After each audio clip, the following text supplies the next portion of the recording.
Hello, everybody, and welcome back.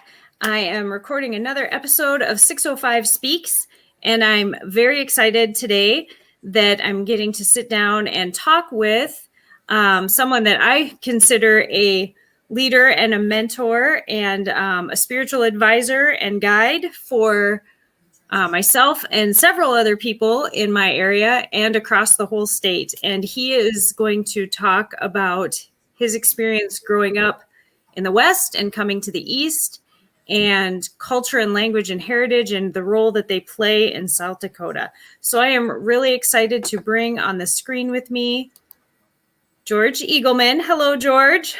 Hello. And as most of you will see, for this recording, we're just getting audio from George. So he's not really recording from the dark. Maybe you're recording from outside in the woods. But we're going to start with, we talked a little bit before we came on camera here, George, where your life started, and the differences in how you hold on to your culture. How did you become sort of a teacher of your culture to people like me and to others? How did it all start? Well, basically, I was born on a Rosebud reservation, and my family spoke the language from the beginning of time and continued on until I was born. And I spoke the language in the family circle, and then I went to boarding school where they're trying to take our language away, but I still speak it today. I resisted that, taking it away from us. How were you able as a kid to, particularly being at boarding school, were you allowed to speak Lakota amongst yourselves as students? Was that allowed? How did you hold on to the language as a kid? It was difficult. There's a lot of sanctions because we attempt to speak it in front of the priests that run the boarding school, and there's a lot of infractions that come about because we didn't want to. We wanted to speak it, and we did say a few words here or there, and then speak out of sight. So when they catch us, there's sanctions that put on us. It was difficult and hard to be in that school. So I finally left here in 1959, moved to Nebraska with my family. So I was in the realm of speaking it a lot with my family because that's how we grew up. And then I got drafted in the military in 1966. So I didn't speak it often. And you served in Vietnam for more than one tour, correct? Right. Mm-hmm. I went to Vietnam 66 and 67. When I got drafted, it was for 2 years, but when my 2 years was up, I re-enlisted for 3 more years. And I did another tour up there, and so 2 years altogether. So there's many times that I didn't speak my language for periods of a month or two, but I met people in the service that spoke the language, so I speak with them in the language. Oh, wow. So that really helped me maintain my language. And of course, then when I got out in 1971, I started drinking. I started drinking in Vietnam, and I continued drinking for up until 1985. And then I went to treatment, and then I sobered up, and I've been sober since then. When you first came home from the service, did you live in South Dakota? Yes, I did. I went back to where I was drafted from, back in Rosebud, and I got married while I was in the service to this girl that I was in school, at boarding school with. And we got married in 1967.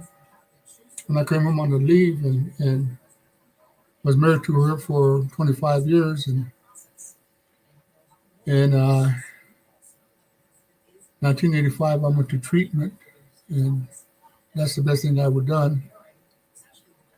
And then I went to a halfway house in Pierre, South Dakota for 60 days and got a job there with United Sioux Tribes Development Corporation.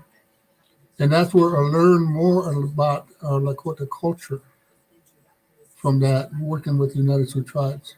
I worked there 5 years, and I moved up here in 1990.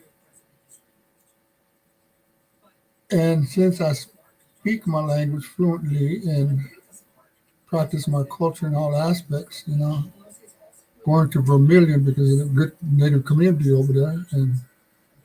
And Sioux Falls didn't have a sweat lodge, no one teaching it or nothing. So from there, when I become a spiritual leader from knowing about this stuff, then I went to school, I went to college and did 4 years. Got my bachelor's degree and I got my master's, and then my master's become a counselor, and then I went to grad school and got my PhD in mental health and continue in that process. So then I began to teach in college here in Sioux Falls, and I taught the language in college and I taught the cultural stuff in college. I did that for a long time until I retired. And in the community in general. I mean, you've been pivotal in Sioux Falls for being a voice for teaching just by how you are and how you act and things that you've spoken at and things like that. I feel like you have taken on a teaching role just in your daily life. Yes, I did. And working with Keystone really helped me in my recovery, and learned the values and the virtues of our culture and practiced it, and that gave me the motivation to help others. So then there was no sweat lodge here in Sioux Falls, so I started one in 2000, and it's still going on today. Mm-hmm.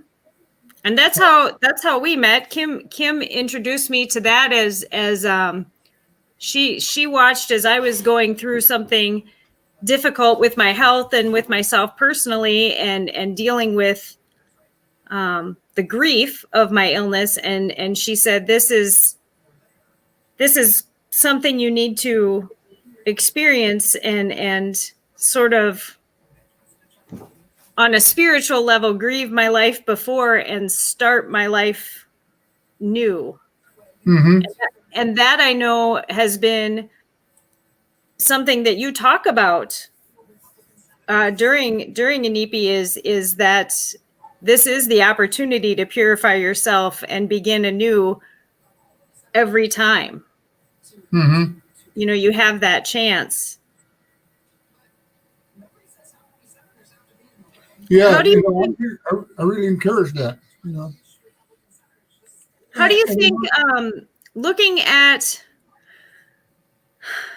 and I know that you still go back and forth across the state and have family on all over the state and extended connections all over the state. When you look at what your opportunities were as a young man just leaving Rosebud, do you think that now for young men and women today, are there more opportunities, less opportunities, maybe just different opportunities? How do you compare waking up as a 18-year-old on Rosebud today to what you knew as a young man there? Jen, the assimilation process of Native people is still working today, strong. So I tend to identify natives off the reservation as urban natives, urban Indians, because they grew up, they were born, a lot of them were born in South Dakota, Sioux Falls. And once I began to develop the programs and stuff and start teaching and doing things, sweat lodge and so forth, they want to get involved, which is great. But sometimes I feel that they want to practice the culture, but they're not grasping it. It's almost like my feeling is, what can I do to make it better? And I continue to do that and make improvements on it. And I encourage them. I've been doing the sweat lodge since 2000 to today. 2 decades, yeah. Mm-hmm. And I go down to Vermilion and have done. I go back to Rosebud and practice it from that perspective. It's they're on a reservation. They practice it holistically in a true manner. So when I go back there, I get a lot out of that. So I bring back what I learned, or what helps me continue to, or compel me to practice it in a stronger way up here. But I run into a lot of difficulty with that because, I hate to use the words of not really being engaged and not, to me, not really want to learn, but yet they want to be part of the culture. And to practice the culture, you have to understand the language or speak it to learn the meaning of our culture. And a lot of that is not happening. So it's difficult, especially teaching in the college. I get more Caucasian students than Native students, maybe 2, 3, or 4 Native students, and then rest of them are Caucasian. And they seem to be more interested in learning the language than the natives, you know. Uh, and I get a good kick out of that because I enjoy it, because the Caucasian people learn it, but the thing that don't they want to do it is the guttural sound, how to say things in the guttural sound. So they just that is absolutely true, because I know that I have asked you and I've referenced you to other people for how to it's like I can't work my tongue or work my throat to make the word. I can get the word to come out, but not the sound to come out, if that makes sense. Right. Mm-hmm. Yeah. And I enjoy listening to that because it seems comical to me to hear someone speak that way, and it's not right. Right vocal cords are not working right, so. And then I always fear I'm turning it into another word. I don't want to.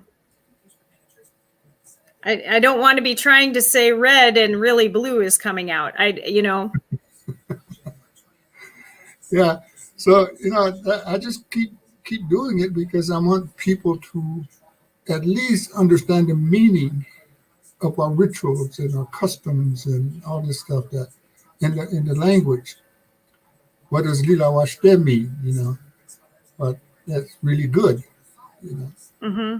So I want them to learn not only the words, but the meaning of the words, because teaching it, if they don't know the meaning of it, then it's difficult. So I try to compile both of them together and help that way.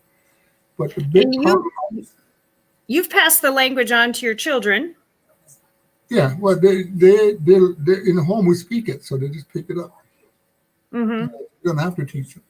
My kids, they speak the language and they understand me, but through social pressure or peer pressure, they don't speak the language, but they understand right. it. I was with them today, doing a lot of stuff with them today, and I speak Lakota to them, and they understand me perfectly.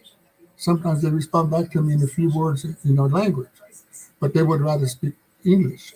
So right. that is most difficult thing to do,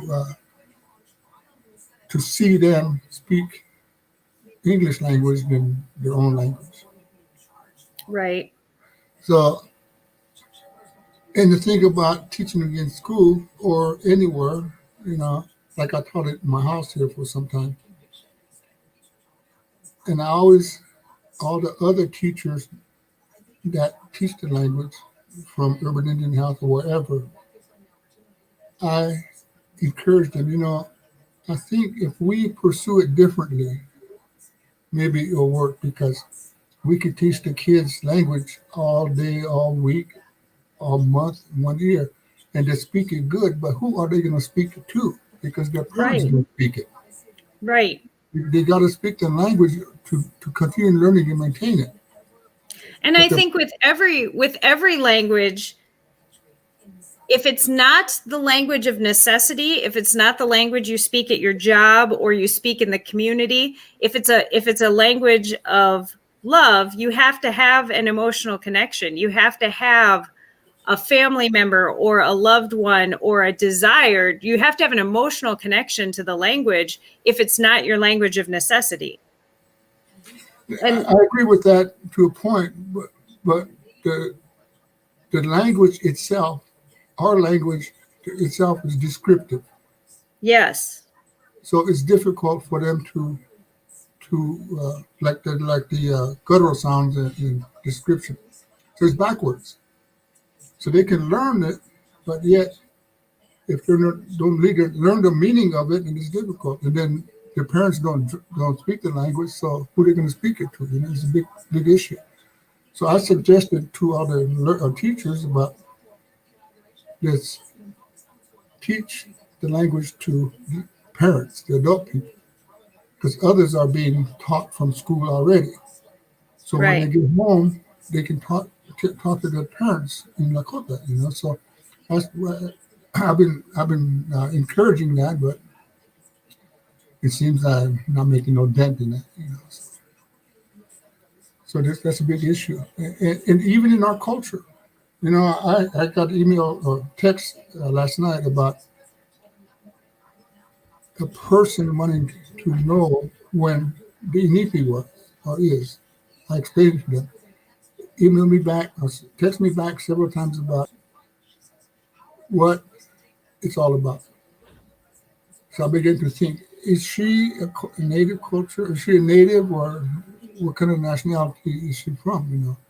Because she was questioning me, which is good, but she wants to go to NIPI, but she doesn't know what it's all about. So it's an educational process for me to explain to them, you know. And then I just asked Carla to talk to her, you know, women to women, you know, instead of me explaining it to them. So I try every avenue there is to help them, and I continue to do that. But I run into those glitches a lot, you know. Yeah. What do you think as you look at how what do you think I know that from a Caucasian perspective, especially if I didn't live in South Dakota, but even as a South Dakotan, when people talk about the reservations and the tribes, and having grown up with people in my whole life that are Lakota, I have said Lakota for years, but we all know that the common word is Sioux, that most Caucasians say the Sioux Indians, and most Caucasians in South Dakota, and especially not in South Dakota, they only associate their visual idea of Native American life as teepees, buffalo, and the Black Hills. What do we need to start incorporating into our greater thought process? For my first thing is, if somebody called you anything other than Lakota, what do you consider an appropriate way to describe our various tribes here in South Dakota? One thing I'm going to mention to you that is really disregarded is the Sioux. The Sioux name was given to us through the French, so that's a French name, and the meaning of that is snake in the grass. It's a slur. Yeah, so Native people, indigenous people, don't want to be addressed as Sioux, but indigenous or Native American or something that's more compelling to accepting and respecting what they call them, you know. So Sioux language, the Sioux people, you know, they really don't want to be called Sioux. So because in truth, there's no such thing as the Sioux people. That's a word that somebody that came here assigned to a group of the first group of people they saw. That was their words that they used. But that isn't who you are. Somebody could look at me and see me and say, "Oh, well, that's a Fred, and I'm really a Jenny."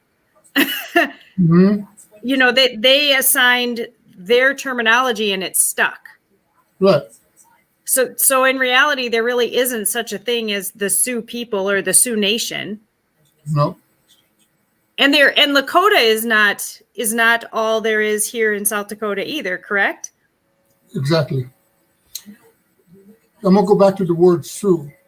The Sioux is central to all the tribes. There are 566 tribal nations that are federally recognized in this country. And they developed from the Sioux people. So all the other nations in this country, they follow the Sioux way, or our culture. They follow our culture and traditions and rituals. Some of them have, like the Navajos from the Southwest, they have some of their own creation stories. A majority of them follow the Sioux way. So the word Sioux is sometimes used, but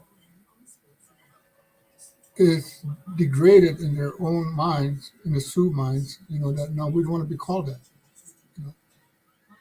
So other people, other nations follow what we do. They have a Sundance. They don't have a Sundance, but once they see how we practice our rituals, they're Sundance, or they go to Vision Quest, or they go to Sweat Lodge, So all that is incorporated from the Sioux rituals, traditions. So they can say, yeah. Matter of fact, I was involved in going to Mashantucket Pequot tribe in Connecticut when they got recognized as a tribal nation, and we taught them. They didn't have no culture, so we went over there and we spoke to them and said they lost their identity a long time ago. So we helped them with our culture and helped them understand that you can follow our way or you can develop your own. So we help them through that process. And some other new recognized natives that don't have identity like that, we go out and help them, identify from history what their culture was like. We do our best to do that. So then out of 566 tribal nations in this country, some do, a majority of them don't have their own identity as a cultural nation or native nation or whatever. So they follow our way of life. Do you think that that's something that is maybe because of the way the white culture assimilated, forced generations of tribal members to assimilate, and it created that gap in your oral traditions and in your teaching? Do you think that that's why some of the younger Native people in South Dakota now have trouble making those emotional connections because there was that generational gap where it was kind of shut off? It couldn't, like you said, you could only speak your language in secret. And so then not everybody probably held on to it the way you did, and then their children, it didn't pass on. It's something they know about, but they didn't live. Do you think there's a way to engage the younger Native people into reaching out to the generations that are still here for them? There's a lot of gaps in that process. Number one is alcohol and drugs. Once they get into that way of life, it's hard for them to get out. They continue drinking. They get frustrated. They want to practice their culture. They want to practice their language, but it gets difficult for them, and emotionally they lose connection, and they want to feel good because they want to follow their culture, but they're unable to for all these social pressures and other things, assimilation and stuff. They continue doing what they know best, is drink and do drugs, whatever. So the assimilation of that process, I said, is working, and I know from people from Roseville, where I'm from, like Trigo and a few medicine are still alive, the elders. They put it on Facebook a lot about our language and our culture practices. This is your culture, practice it, and I do the same thing. Sometimes I put words in there in sentences of our language, and sometimes you don't respond to it because they don't know, they don't understand. So they ask me, what does it mean? So sometimes I translate it and write it down there, and they get it then. But they get it from the English language, not the Hindi language. If that Right. makes sense. Right. And So it's never the same. Translation is never direct. I mean, there are always some words that are direct translations, but translation of any language is never direct and doesn't always carry the tone or emotion that it should. Yes, I agree with that, and just like in our language, ours is descriptive, and it's backwards. So the young ones that want to learn struggle with that. And the guttural sound, if they don't speak it, they don't create that guttural sound in their language, and that's difficult for them. And besides that, the social pressure or whatever peer pressure that creates them not wanting to learn. So it's difficult, and again, I do my best to continue to do what I'm doing, hoping I make a dent in it, because I want to save this culture, especially our language. Once our language dissolves, then our culture goes with it. And that is one of the tools of when you look at colonization anywhere, one of the tools of genocide and assimilation is to erase a language, is to erase your ability to tell your own story in your own language. Mm-hmm. So even by losing that, by living a life without that and contributing to that, you're still letting that past win. Mm-hmm. Especially the practice of in the teachings that we received in our spiritual way. It's not, to us, it's not religion. Religion is all about spirituality. But that is slowly fading away too. And so I did research, and I know about the Native American Religious Freedom Act, that is not being used to enforce our spirituality. So I got a copy of it, and I'm trying to pass it on to these halfway houses and stuff and other people that restrict people coming out of the system to practice their spiritual ways, like Sweat Lodge. They have a hard time leaving because they got a time set on them and when they got to be back, when they got to leave, and if they don't, they sanction them. So that keeps them from signing papers to go out and pray. So a lot of that has to do with that, in our culture. So when I first came here in 1990, I did work with the police force and did cultural sensitivity training with them and explained our Native American Religion Freedom Act, And I met Mike Milstead back then, and I still do a lot of things with him today.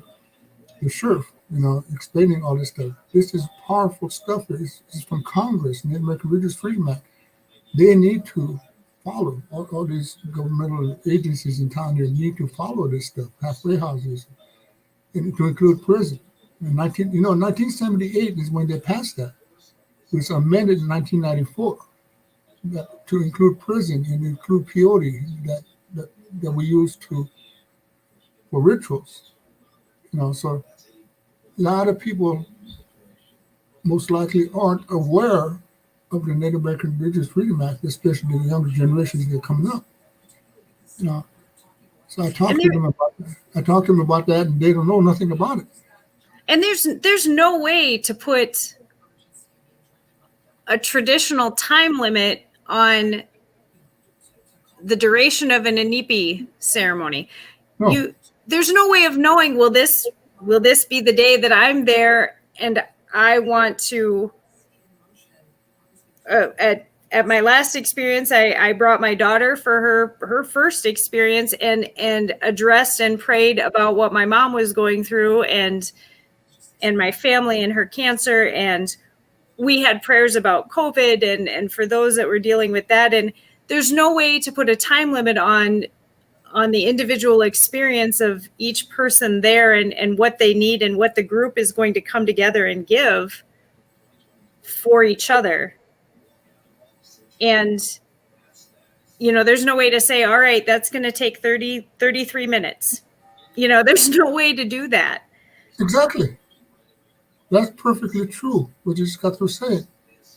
That's why I put Indian time on us sometimes, because in our language, in what we practice, when there's a powwow or at the sweat lodge, we wait until everybody arrives, and then we start. Someone might call and say, I'll be there in 10 minutes. So we wait. Someone might call and say, a half an hour. So we wait until everybody arrives. So there's no time limit. And that's what these halfway houses are doing. They put time limits on them, and amongst other things that shouldn't be going on, and we wonder why. Okay, well, I don't want to go to sweat because I got to be back at this time. And that's not the way I do things, So and participating in an Inipi isn't just about participating on behalf of yourself.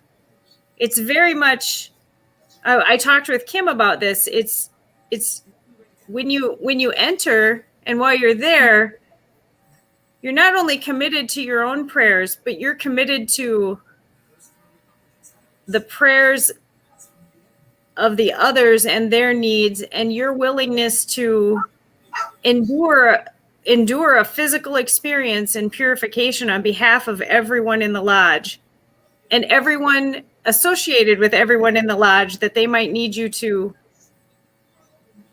give to. So even if somebody were to say, well, I'm going there and I'm going to talk about this and I think it will take this long, they have no way of knowing, will there be 5 people in the lodge? Will there be 25 people in the lodge? Will there be someone who needs more support? Will there be someone there that is having a joyful celebration that we need to be a part of? There's no limit to those experiences.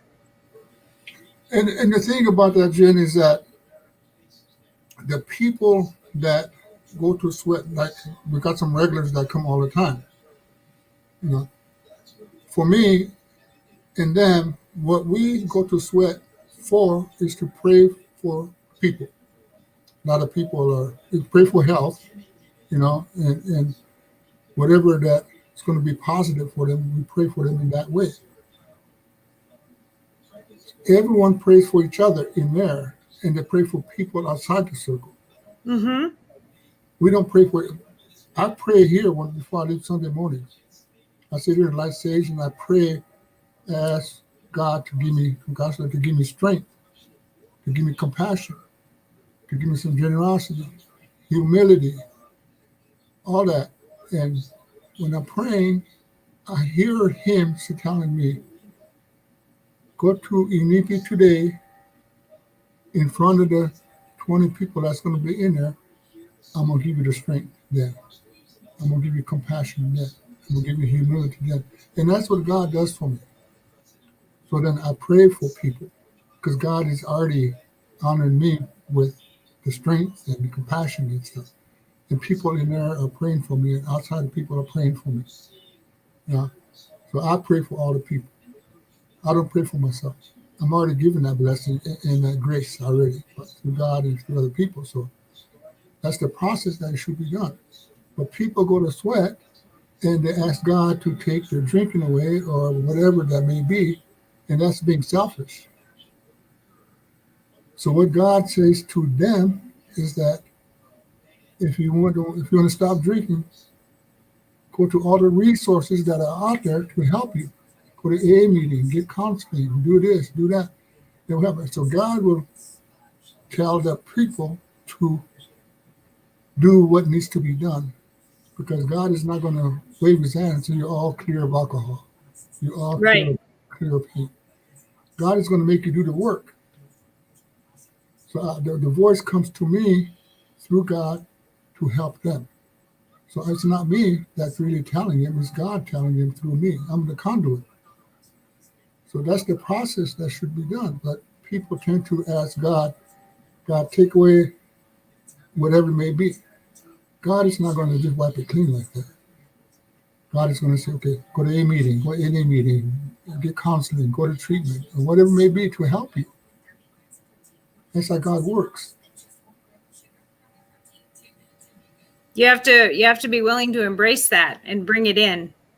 Exactly, and you got to have the desire to want to be sober, or want to whatever that you need help in. Have the desire to begin a healing process. But we expect God to do all that for us. I know that there's been a lot of talk, especially in this last year, going through COVID and the various protests across the state and things that happened in our country this week. And healing is a word that gets used a lot when we talk about Caucasian and Native American relations and culture. I think that a big part of it that's missing, kind of going back to where most white people, when they just think of teepees and the Black Hills, what is another location, or I don't know if location is even the right word. What is something else in South Dakota that to you is part of the core of the Native history of our area that gets overlooked? Is there, I think there are people that don't even realize that where the different tribes are localized to, where that there are more places of deep meaning to the tribes than just the Black Hills. What are some other places that you would recommend people research and learn about? First of all, make an attempt to learn the history from 1492 all the way down to 15, 16, 17, 18, 1800s when the revolution came about. It was in 1924 the Native American people were first recognized as citizens. 1924, imagine that. We couldn't practice our culture freely until 1978, when the Native American Religious Freedom Act was passed. And that boggles my mind. That is in my lifetime. Like, that's not ancient history. That's recent. But yeah, we practice our stuff from ancient history, but when the Indian Wars came about and they took away our buffalo, they're trying to genocide and try everything else, all that was taken away, simply because the chiefs that were battling with the government at the time, Sitting Bull and Crazy Horse and all that, they were medicine men. So the Sioux people were given that gift to fight the battle. So the Sioux people are the only ones that ever defeated the government. And they wondered how come they couldn't be killed. We shoot at them and they're still coming. And we know bullets go through them or hit them, but they're still coming. So the idea of we can't get rid of them, we tried everything else to get rid of them. We killed the buffalo and all this stuff. But one thing that we didn't look at, they said, is the ghost dance. That's the ritual that they have, and which is called Sundance today. So this is why they killed Sitting Bull, Crazy Horse, and all other chiefs that were leaders. Once they got rid of them, then we're going to put them on reservations. And that's what they did. So they took all that away from us, our spiritual practices. It wasn't given back to us. So they had to practice in the underground. I did that when I was younger, practice in the underground. So we put up the sweat lodge and the covers, everything was sweat at nighttime and then take them down and put them away. I was one of them in that. We couldn't pray. But a lot of people complain about it, and sometimes, and in due time, there's some Congress people, Senate people, and all these people begin to realize when start complaining about how they treated us. So let's do the Native American Religious Freedom Act. They did that, and that was passed in 1978. But then it wasn't, the language wasn't strong enough. So how about the people in prison? How about other limitations that we have?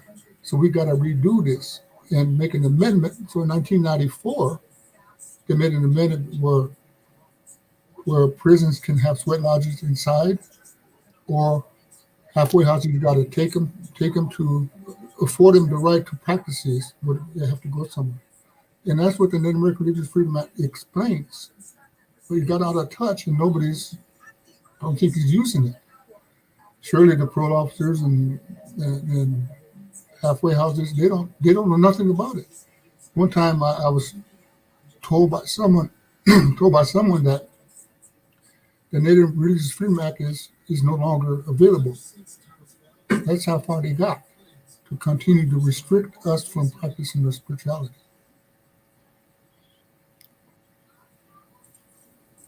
I just don't think that people realize the broad spectrum of oppression that's still happening in our country, based on race, based on religion, when you look at what happened, we're recording this on January 8th, 2021, looking what happened in our nation's capital just a few days ago, was several people that I believe support the idea of continuing to oppress and wipe out people based on race and religion and culture. And it is very hard for me to know that is still that prevalent in our country. And I am somebody who, obviously, being Caucasian and living in an urban area, I benefit from the privilege of what being white is. I can't even comprehend what it's been like for people that have, like you said, in your lifetime, you've seen where you were punished for speaking your language. You were punished for practicing the traditions of your people. And yet you yourself was able to hold on to it and be strong enough to fight to make it available to everyone again. And you've been, like I said, whether by choice or by design, or whether it just happened to you, have been a teacher of it and passing it on. That's quite a legacy. Exactly, and passing it on is difficult to do, but I'm still compelled and motivated to help, because where I come from and where I'm at now, at my age, I want to help save the culture, help save our language. So I'm doing what I can to play some role and be involved in that. Sometimes some of us that do that, we feel like we're not making a dent. But we don't give up. We continue to do that, because I know down the road our elders going to expire. And we got these younger generations coming up, and they don't know nothing about the culture. They might know something about sweat, that's it. What is the relationship with the sweat lodge to you? What do you get out of it? There's a lot of stuff underneath that word culture, like what's the meaning of a rock? What's the meaning of the sweat lodge? What's the meaning of the water? What's the meaning of the fire? All these things that they should know about, they don't. So when they go in the sweat lodge and they see a rock that's red, they want to leave. They want to run because they don't know nothing what that rock is producing to help you heal and help you make your life better in healing. They don't understand that. They don't understand what the water means. It's something that we have to drink to stay alive, but it's also healing, that water, the fire, all these things. So once they begin to learn that stuff, it makes more sense holistically to them what it's all about. It's healing. And that connection you have to make with Compassion or God or whoever, and you get the help you need. So the process is not being understood. They know, what's your culture? Well, I'm a native and I have a culture. Okay? So what's underneath the culture, umbrella of the culture? What's underneath there? They don't know. And I try to help them in that regard. Do you think there's anyone that you, and you wouldn't have to name them directly now if you didn't want to, but do you see anyone that is a younger person, younger by any definition, whether it's 10 years or 20 years or 30 years younger than you? Do you see anyone stepping up that will be a good leader for the next generation that's taking that heritage to heart and wanting to pass it on? Jen, there are a lot of them, but it's produced from the ego. They want to take leadership. They want to do these things, but they don't know enough about it because there might be elder there saying, hey, you're doing something wrong. They don't want to hear that. They don't want to hear the truth. So the process can happen, but it's the person is doing that out of ego. And that's a big issue. I see that a lot. It's the elders that I associate with and I speak the language with, which helps me a great deal. The others, I have to teach them. I need to teach them. I want to teach them because I don't want to see our culture dissipate, our language vanish. So I'm doing what I can. But to your question, they want to, but yet, or they need to, but they don't want to. I see that happening a lot. And it's like a blind leading the blind.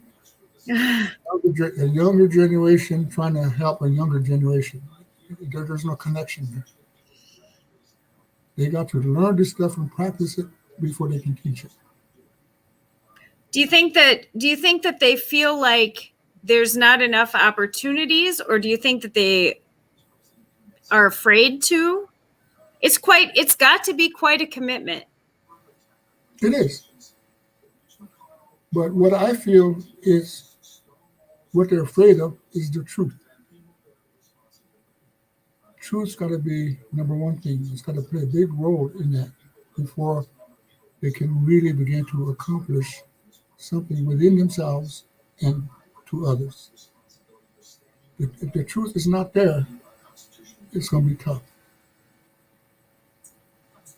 I began to tell you my little story about how I did it was when I moved up here. I started in Pierre. I started going sweat over there. I moved over here in 90. There was no sweat lodge, so I went to Vermilion to sweat over there for a whole year. And here's the thing here. People that want to be spiritual leaders in their culture, whatever, it's not just given to them. They have to earn it. And earning it is hard because they're not walking the road with all the values and virtues that come with it to carry that truth of the pipe. And that's a big problem because either they're using chemicals that mood altering for them, and They want to do it, but they struggle, so they back off. So it is tough. So when I came up here, here's how I did it. I went to Vermilion for 1 year, sweat every week. I didn't have a pipe. I didn't have all the other components that are sacred.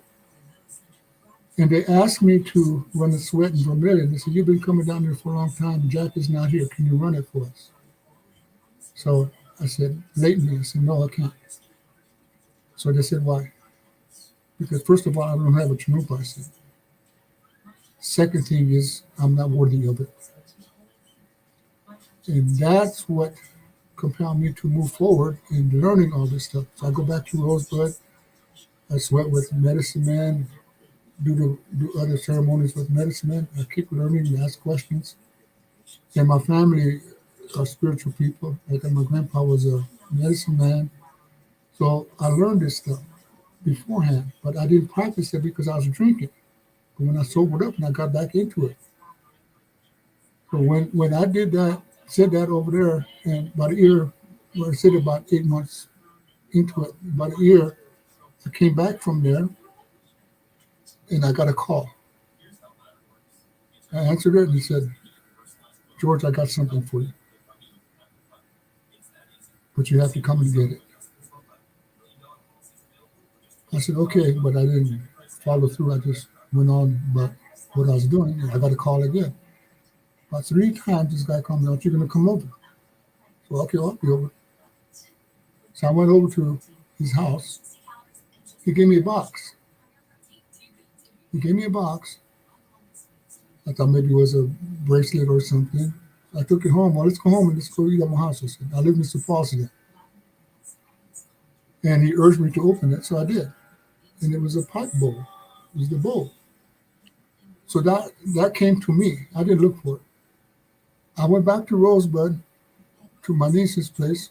Just going to have sweats and stuff down. So I went back over there to visit and before the sweat. And my niece's boyfriend said, "I made something for you," he said. Went back, he was a cultural artist, and went back in his bedroom, came out with a stem, pipe stem. I said, "Wow, this is awesome." I said, I said it to myself, and I got a pipe bowl and I got a stem. And they both came to you. Came to me. And then so I came back over here and I said to my wife, I said, "I'm gonna try this." I put it together and the stem and the pipe bowl in the female side of it would fit perfectly. Wow.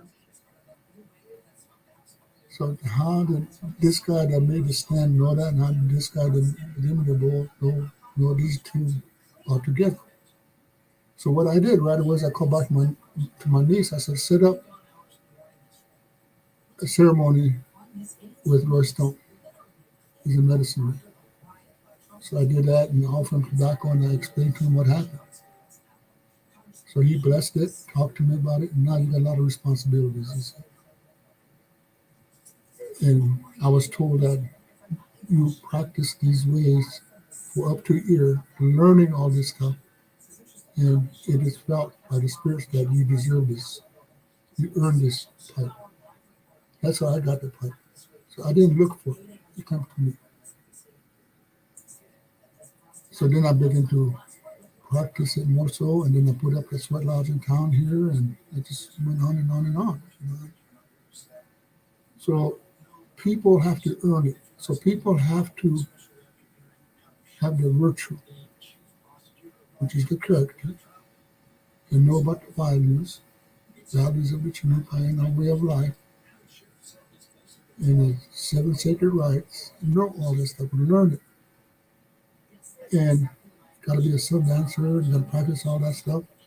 And then you earn the right from the medicine man that you can be a spiritual leader and teach this stuff. And that's how I came about. So it's not easy. So it makes a lot of sense when people want to do that, but the need to do that hasn't arisen yet. The pipe didn't come to them, or they'll go after the pipe, they make a fancy one, you know, and To me, that's ego. They have a fancy pipe. My pipe is just a normal, regular pipe. It doesn't have designs on it or anything. So that makes a lot of difference. There's lack of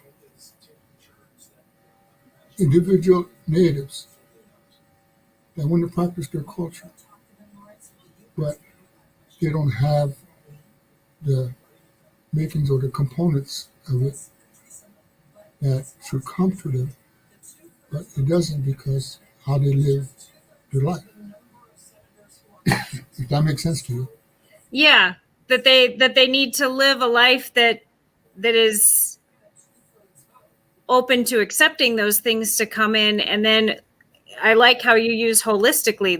They've got to live that life that provides in all ways for those traditions to impact them and also thrive and continue.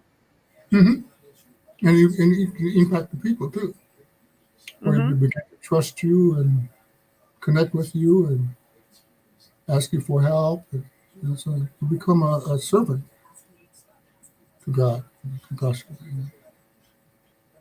a lot of people don't have the characteristics to do that. The need is there. So they want to do it, but you run into all these other ideas of wanting to do it their way or whatever, And sometimes the need is so great, it probably is daunting to look at filling that role. Exactly. So especially to younger people that have fallen through those gaps. Mm-hmm. So I see a lot of people, especially coming out of the system or from other areas of their lives being attached to their culture or whatever. And they may have families that are spiritual people or whatever, so they want to do that. But once they try to get into it, for whatever reason, the idea sidesteps them and they get emotional and angry and whatever, and they start doing what they shouldn't be doing. So that character or the virtues is not working. Unfortunately, anger is the easiest emotion to feel and express. Mm-hmm. I think in all cultures, Oh, anger and fury and whatnot is the easiest emotion to. It's probably the most contagious emotion as well. But it's hard to manage it because anger is a secondary emotion. They go through the process of getting to that point of being angry and lose control. So they get irritated about something, they get annoyed about something, and then it slowly goes to frustration. When you get to frustration, then they lose sight of their humility or humble themselves. It jumps to anger and they blow up. So anger management needs to be utilized to help them deal with anger if they want to be what spiritual leader. You cannot be controlling people. You got to maintain your humbleness, maintain the humility. And there's the values, and there's 7 of them that we have to walk. Humility is huge, and honesty is huge. It's a voichake, which is honesty. It's number 1. Prayer is number 1. The voichake is number 2. And respect, compassion, generosity. Voichake or coming from your heart, or something and so forth. So you have all those values in place, and you walk that with that, and when people will recognize you and people will appreciate you, and you have to be honest. You tell them the truth. And I always say too that I put on Facebook one time, if you live in the truth, your friends are going to be less of you. You have less friends. That is a truth, I think. Yes. Mm-hmm. That's one thing that people don't like is the truth, especially if they're not walking it. You tell them the truth, they're going to get mad at you, call it every name in the book.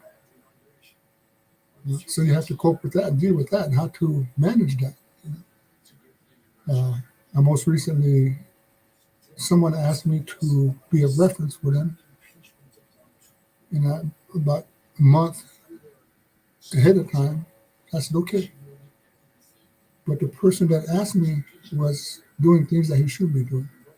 And as time progressed to meet with the people that he's going to get in front of for the reference aspect of me, I called them and I told them I cannot come to terms with giving honest reference. Basically, I'm being told to lie for them, and I'm not going to lie. That's not me. So I'm just going to remove myself from the meeting to help this person. And the person found out that I did that, and I was every name in the book. Did it hurt me? No, because I told the truth and I walked the truth. I just prayed for them. So truth is a big issue in people's lives. And I really emphasize it with people that come to Sweats, when I hold meetings over here about culture or something, I really emphasize the truth. Truth is the only way you can go. Otherwise, you're going to take 2 steps back, 3 steps back, and pretty soon you're in the wrong direction. How do you think, I have to say every time that I have been invited to participate in a cultural event or in a NEPI or attend a drum circle, anything like that, I have always felt completely welcome, not different or looked at or treated differently because I'm white or a female. It has always been, and I don't know if that's just by nature of that I was invited and brought there by someone else, but I have always felt most welcome and comfortable and brought into things. Do you think that there are, and then I try to be culturally respectful and not appropriate those things. We talk about appropriation and you see girls in feathered headdress, and we talk about being Native is not a costume and not a mascot and things like that. And also not just taking bits of pieces of it and walking away with it, or watering down what we learn about it. How do you think that across our state, is there an opportunity for young Caucasian people to learn about your culture without abusing your culture? I think you put on communicating with you on texting. You mentioned microaggression, and that's what's in action. Subtle ways, under their breath, instead of being direct with them, being assertive with them. Because my best source of remedy for me in helping someone is towards education. If someone comes to Inipi, a woman comes to Inipi without a skirt, then I asked one of the Native leaders that come to Inipi and said, can you talk to her about her skirt in an assertive way? Put a skirt on. Or if we have one, give it to you. That's the educational process that needs to be adhered to instead of mumbling something under their breath and you're going to hurt their feelings. Or turning them away. Right. Or you're going to get regressive and you're going to hurt them. So it's all about education for me to teach. You know, I don't know if you know Cody or aware. He used to be the chairman of the Multicultural Center.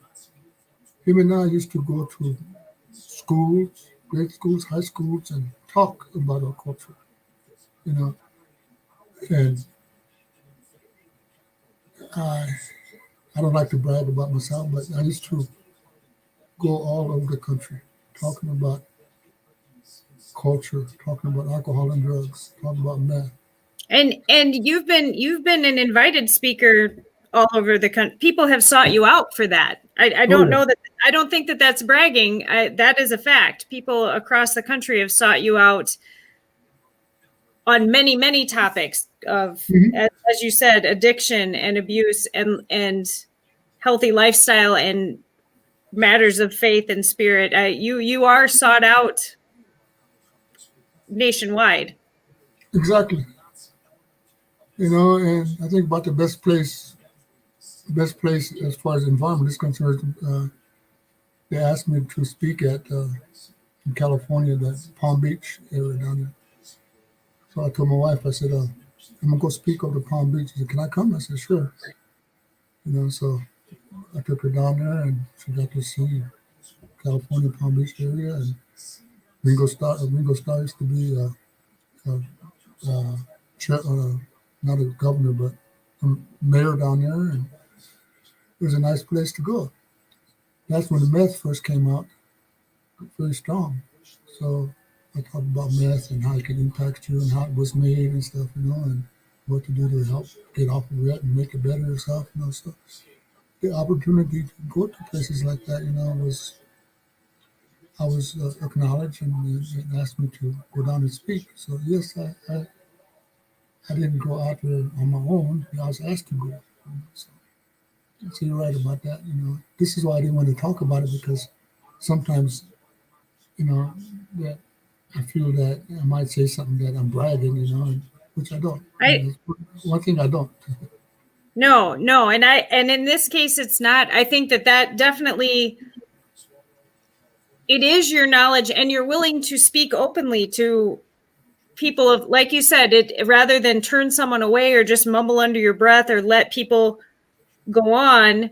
That openness of, no, I want to bring you in and or I want to come to you and tell you about these things, and then we're going to learn about it together and we're going to grow together. And it's um that's very much your, like I said, I think that you were probably destined in all ways to be a teacher. hmm And and it's not bragging at all. It's just embracing that is what you are. And it's an incredible tribute when you, again, when we talk about the whole of your life, from being a little child and being separated from your family and sent to a boarding school and punished for being who you were, and then sent away to war, and hmm then to return to a country that many men that came home from that war, their only thing that they were offered to heal from it was addiction. hmm And then to overcome that and go on from it, that you still have those core tenets from you when you were a tiny child. hmm That's a tribute to that, the power of that, the strength of that. That makes me want to ask, when you think back to yourself as a little person before you went away to boarding school, who in your life at that time implanted that strong image of being a teacher in you? Who are you carrying with you when you travel now and speak about these things? I'm going to say, you know, I come from a large family. There's 9 of us. I got 5 brothers and 4 sisters. Actually, 10 of us. And the brother next to me, I'm the youngest one. So my brother next to me he taught me everything. He took me to ceremonies. He took me to sweat lodges. He took me to all the sundances and all this stuff. And he was my mentor. My brother was. You know, he's a few years older than I am. He passed on now, but he taught me a lot. I've always remembered this. When I graduated from high school in Nebraska, Alliance, Nebraska, when I was 18 years old, and my brothers were picking Bill Hale at that time. I graduated in 1963. And I had to go out to ask my brother for some change. And you know what he said to me? He said, no, you can work for it. I didn't like it. And as a matter of fact, I came to the point of almost hating him. I was young and my thinking wasn't right. So I turned around and got my mom and said, Mom, brother doesn't want to give me the money. So she came out. We were standing outside with some of my brothers. She came outside and jumped all over my brother. His name's Calvin. Jumped all over him and she gave me some change. So I said, no, Mom, I'm going to earn it. So the next morning, I told my brothers, it was hauling bale. I'm going to go with you guys. I went to work. It's the first time I ever worked, hauling bales with my brothers. From then on, I've always worked up to today. I taught in college. I do a lot of work. Before I get to the point of going to school and graduating with my PhD. So I'm gonna say my brother is the one that, although he made me mad as heck, but in turn, I benefited from it to where I'm at today. Sometimes I talk about it, and I talk to him in spirit, and thank you, brother, and that's my way of paying back. I know he's underground, but I still pray for him and I ask for help from him. So he's still my mentor, in spirit. So that's who I learned from, and that's in my family as a whole. Subliminally, I come from a spiritual family. Like I said, I had a grandfather who was a medicine man. So my family practiced that stuff. But I was young, so I didn't know what the heck was going on, but they go to sweats and stuff. And finally, when I went to boarding school, I used to run away from there, but the police come and get me and take me back. We had to be in school. There's no ifs and ands about it. So finally, I left here in 1959 to Nebraska, and that's when my brother told me to go to work. So I did that, and I still work today, and I've accomplished where I'm at today. I never give up. When I was going to grad school, I started in Brookings, SDSU, in sociology.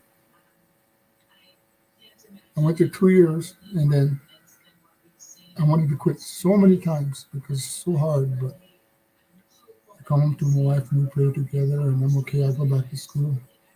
And finally, someone get online instead of going from Canton and Keystone to Brookings twice a week. It's a lot of stress. So I went online and finished my grad school. I got my PhD and continued teaching. I taught in college for a lot of years. I taught in Sioux Falls and Augustana as an adjunct, and then Killian Community College. I taught there for a lot of years. So I had the honor to do that, to help people, and I just continue helping people today. Being a mentor. So it's interesting, when you were 18, you started out asking for some change and you got told to go to work. And now, all these years later, your work is to make a different kind of change. Yeah. So that was a very prophetic and impactful moment then. Yep, exactly. Now you make the change. And still today, I'm retired and I do a lot of things yet today. I go to Sweat Lodge and teach over there, mentor them, and I have groups over here and mentor them, and so I got to go out of my way to help people in their culture or whatever, and sometimes I'm asked to go take a class in college, so I do that, and I still retired, but I still do a lot of work. Right. And that's just my way of life. I just don't stop. So That's the way to keep going, is to never stop. Mhm. Well, I appreciate you talking with me tonight. I don't want to keep you forever. So I do ask if you know anyone else that I should talk to in this same way or talk to about their experience in South Dakota, please send them my way. I want to talk to people from all over our state and learn different things about different places. And I always take notes. I write stuff down and then I research it afterwards. And I've learned so much in this little bit of time with you. I've been asking everybody for a parting thought of, we've had such a tumultuous year. Can you think of one good thing out of 2020 that you think will carry on into 2021 that you want to share? It was, and it subsided, but I feel that my hope is that the Native Americans get more attention from the government. Now, they have through COVID and stuff, but that's a must that they do. Otherwise, we're like annihilation of our tribal people. So my hope is that the new senators and Congress up there really help our Native people. Because I feel what they do is to sit up there and make decisions of not going to the reservation, see what it's like before making a decision. That's what I hope will happen. Yeah, hopefully that light, that visibility that was shined throughout this last year, that positive comes from that visibility. Unfortunately, so many negative things had to make people be visible. Mm-hmm. But hopefully that visibility, yes, becomes an ongoing positive for the change that you have worked your whole life for. And I hope and have faith in it that it will happen. Things do happen, out of realm of our wanting things done, And I look at it as a need, that the need to go down there and take a look at the reservation, find out what is needed and how their life is like, and then make decisions on how to help them. But they don't have a scope that from Washington D.C. to the reservation. I'm sure they can't see everybody down here. So. Right. Mm-hmm. Well, maybe we'll find more people that want to. I feel like my positive from 2020 is being able to connect with people online like this and talk to them face to face and whatnot. Maybe there will be more ways that we'll be able to utilize that and bring the day to day on the reservations to the visible, to the rest of the world, and to our representatives, and maybe they'll actually actively represent. Mm-hmm. And then I want to say to you that when you ask me if you can do this, I've thought about it, in many different ways. And one thing that comes to my mind to compel me to say yes is that the Native people in Sioux Falls, I think it's a need and it's very important to unite. Because I always say the sacred circle has been broken. And we as Native people has been broken too. So you need a lot of Native people to unite to make things happen here. I see Rapid City, a lot of people from Pine Ridge that live up there, they unite. They got a lot of programs going, they got a lot of things going, language classes going on and helping. And whatever they do to make it interesting is seen by the clients and they work together. I'd like to see that happen here. When I say I'm going to do cultural work at this house, how many come? At the beginning, maybe 20 come. Really doing now. So I look at myself, what am I doing so that they become disinterested in coming? So it's going to take a lot of us to encourage people to learn more about our culture and practice it. And I think we're going to draw a lot of people. There's over 4,000 natives living in this town. That's how many there are. And when there's meetings or something, only a handful show up. What is it that's creating all that? Well, it's that division that was placed on us to be divided. It's still working. So one thing that's a pet peeve of mine when I go into a store where there's natives in there and I go by and say hi to them or how to them and they look the other way and walk by. So it's a sad situation. You know? Yeah. So we need to unite, and what can we do to make it unite? And there's always two sides to that. It's so hard to, like you said, how do you keep it interesting and make people want to come? But then when you have 4,000 people, how do you address each one of the things that might be, maybe they want to come, but there's a hurdle that keeps them from being able to? That's a lot of people and a lot of hurdles to jump. And to fathom what they are. Is it fear, like we talked about? Is it ignorance? They just don't know it's there. Is it resources, like being able to get a ride there, or being able to get someone to watch their children while they're there, or they have to work, or things like that?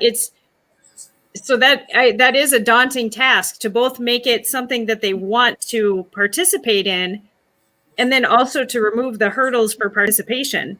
Mm-hmm. And that's a lot of different people, and probably a lot of different ages and different lifestyles and life needs.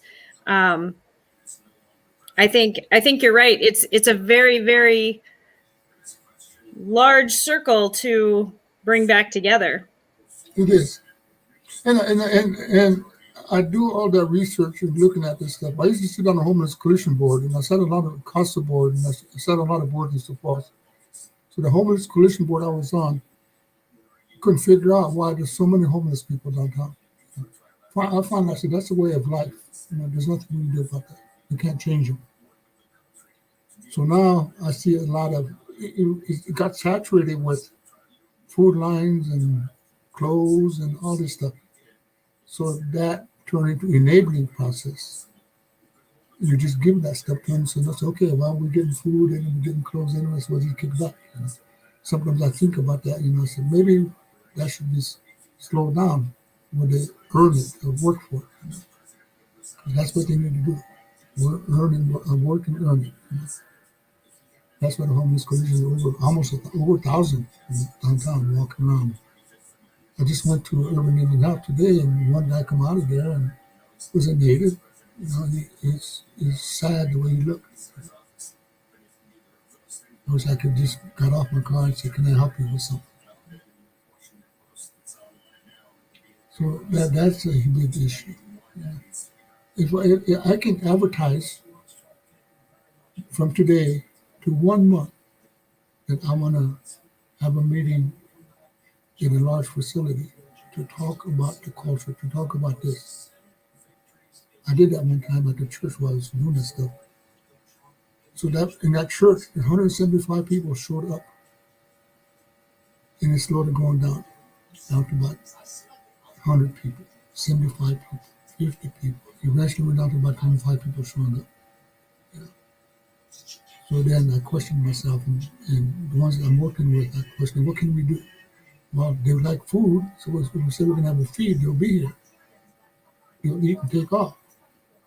So let's do it and then eat when we're done. We'll go that way, see what happens. But that didn't work either. They just stopped coming. So if I create one, say in a month or two from now, a huge meeting that I want to encourage and talk about stuff, and I get a large building to do that, how many will show up? It's a question. Right. I don't know. So I look, and you always have to wonder how many will show up.